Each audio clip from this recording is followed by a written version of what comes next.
Thank you. So it is time for a little bit of show and tell. I am finally back from the store.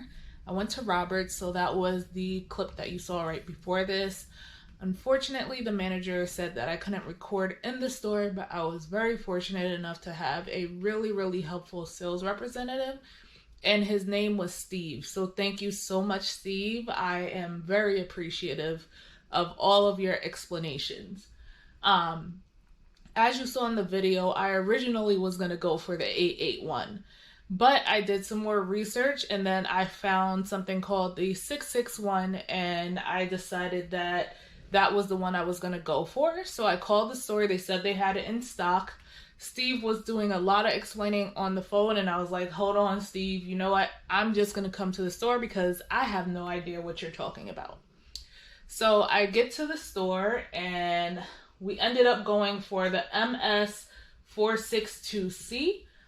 This has a small computer in it, so if it overheats, if the air filter is dirty, it will just turn itself off.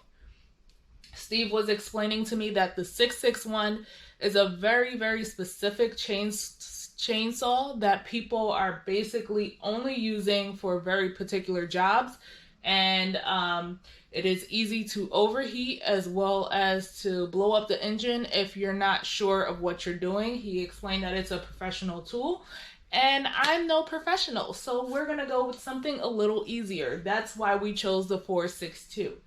So the 462 is more versatile as well. You're able to process wood, so if I need to chop the lumber down into like 2x4s or something, I'm able to do that. If we need to fell a few trees, we're able to do that. And yeah, so that is what we chose. Just want to show you guys how it came. So it does come put together when you purchase it, but I had Steve break it down for me because I'm going to be traveling with it. He did start it up, so we know that it does work, which is awesome. So this is the head. It's about 15 pounds on its own.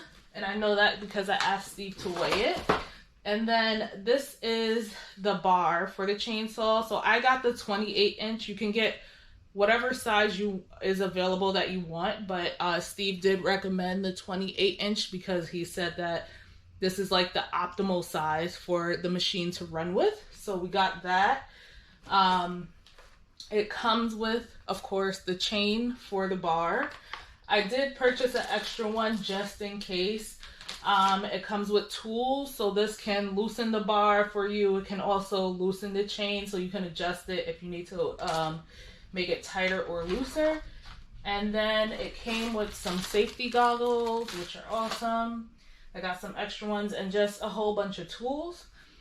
This is a 2-stroke engine, guys, so I don't really know what that means, but what he explained to me is you need to make sure you put gas in here, and it's a 50-to-1 ratio, so gas and oil. And then on this side, you need to put the chain lubricant, and you have to make sure that you don't mix them or else you can ruin the machine. And then I also bought a sharpener because he was explaining another way to like ruin your machine is if you're chainsawing something and the dust becomes very fine. That means there's not a lot of grip on the wood, so you need to sharpen your chainsaw. So I got this sharpener. It's very specific how you sharpen a chainsaw, which I would have never guessed, but like all the things have to be the same height or whatever, and this is supposed to have a guide to make sure that everything is copacetic. But yeah, I'm super excited. I can't wait to try this out along with the others that are helping me with the project and fell some trees.